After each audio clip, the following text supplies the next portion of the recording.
Assalamualaikum, nama saya Cicin Permana Kusmedi. Saya akan mempresentasikan mengenai apa itu model bisnis kanvas. Bisnis model kanvas adalah strategi manajemen yang digunakan untuk merancang perencanaan bisnis perusahaan berdasarkan proposisi nilai perusahaan, produk, infrastruktur, pelanggan, dan keuangan. Siapa pencipta model bisnis kanvas?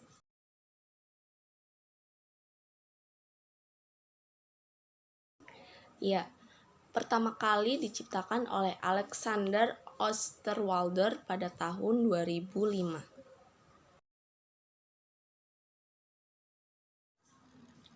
Bisnis model kanvas ini lebih mudah membantu untuk memvisualisasikan ide atau konsep bisnis yang sedang kita lakukan. Hal ini banyak digunakan karena kemudahan dalam proses pembuatannya yang lebih ringkas dan mudah untuk dipahami. Kelebihan dari model bisnis kanvas ini adalah memberikan gambaran singkat mengenai model bisnis dan tidak memiliki detail yang tidak perlu dibandingkan dengan rencana bisnis tradisional. Sifat visual dari bisnis model kanvas membuatnya lebih mudah untuk dirujuk dan dipahami oleh siapapun.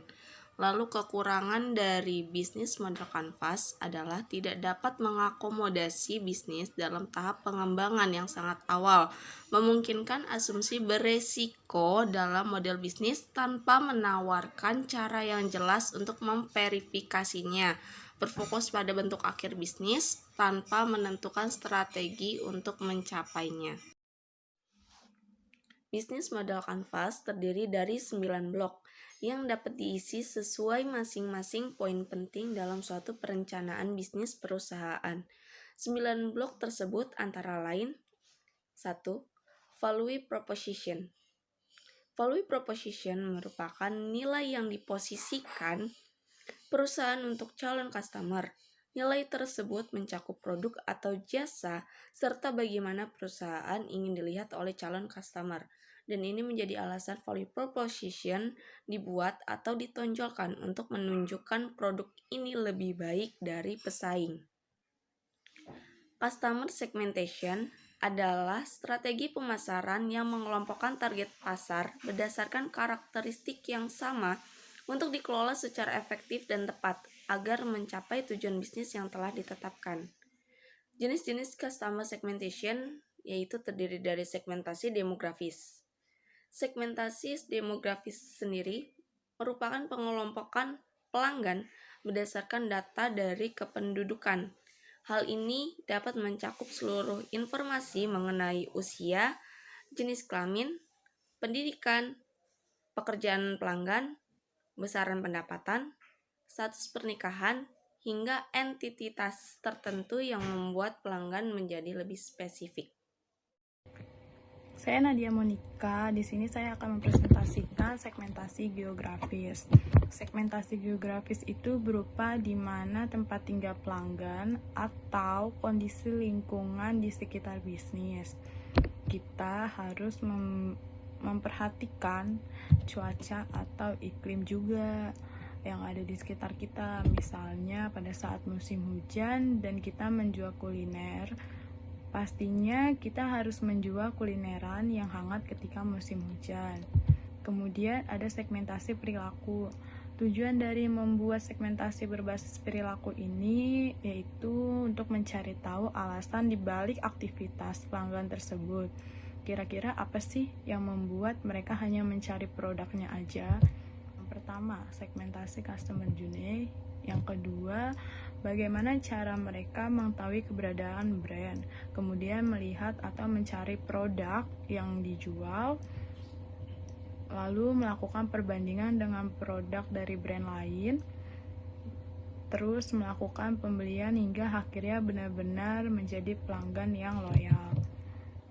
Ketiga, ada channels yang merupakan sarana atau cara untuk menyampaikan jasa atau produk kepada customer, misalnya melalui media sosial, Instagram, YouTube, Facebook, atau melalui kegiatan-kegiatan seperti bazar. Customer relationship.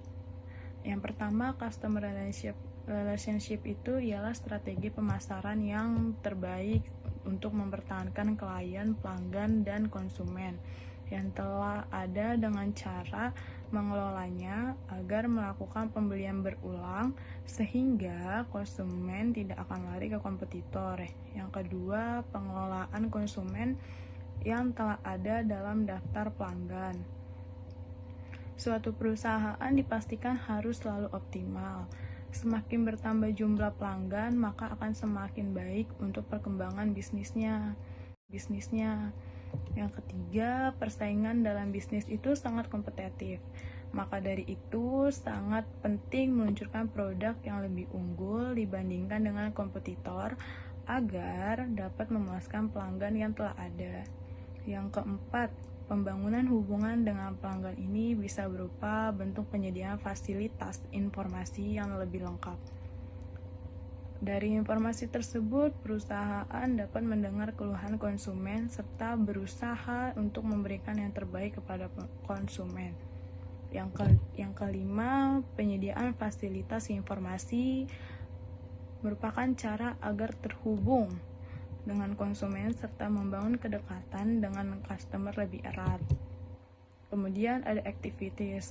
Activities itu adalah semua aktivitas yang berhubungan dengan produktivitas bisnis yang berkaitan dengan sebuah produk, di mana kegiatan utamanya adalah menghasilkan proporsi nilai. Kemudian dari presentasi ini akan dilanjutkan oleh teman saya bernama Kelly. Yang pertama, segmentasi customer journey. Yang kedua, bagaimana cara mereka mengetahui keberadaan brand, kemudian melihat atau mencari produk yang dijual, lalu melakukan perbandingan dengan produk dari brand lain, terus melakukan pembelian hingga akhirnya benar-benar menjadi pelanggan yang loyal. Ketiga, ada channels yang merupakan sarana atau cara untuk menyampaikan jasa atau produk kepada customer, misalnya melalui media sosial, Instagram, YouTube, Facebook, atau melalui kegiatan-kegiatan seperti bazar. Customer relationship. Yang pertama, customer relationship itu ialah strategi pemasaran yang terbaik untuk mempertahankan klien, pelanggan, dan konsumen yang telah ada dengan cara mengelolanya agar melakukan pembelian berulang sehingga konsumen tidak akan lari ke kompetitor. Yang kedua, pengelolaan konsumen yang telah ada dalam daftar pelanggan. Suatu perusahaan dipastikan harus selalu optimal. Semakin bertambah jumlah pelanggan, maka akan semakin baik untuk perkembangan bisnisnya. Pengertian revenue stream adalah sumber-sumber yang berkontribusi mengisi kas perusahaan, baik secara langsung melalui proses pertukaran produk atau jasa, ataupun tidak langsung seperti hibah, investasi, dan semacamnya. Macam-macam revenue stream ada cost structure. Perusahaan harus mengeluarkan sejumlah biaya untuk menjalankan bisnis dan mendapatkan keuntungan. Cost structure meliputi jenis biaya yang sekiranya akan dikeluarkan ketika bisnis telah berjalan. Contohnya biaya tersebut antara lain biaya sewa tempat, internet, listrik, dan sebagainya. Dengan pengelolaan pengeluaran yang akurat, bisnis akan lebih efisiensi dan terhindar dari resiko kerugian. Manfaat bisnis model Canvas mempersingkat penulisan perencanaan bisnis, meningkatkan fokus perusahaan terhadap poin penting perencanaan bisnis, dan yang terakhir mengurangi resiko kekeliruan dalam eksekusi bisnis. Kemudian ada tujuan pembuatan bisnis model Canvas. Pembuatan bisnis model ini bertujuan untuk membantu perusahaan merancang perencanaan proses modal bisnis dan menetapkan serta memvalidasi poin penting dalam bisnis seperti sumber daya, aktivitas, hubungan yang akan dijalani dengan pihak terkait, pendapatan hingga pengeluaran yang harus dikeluarkan.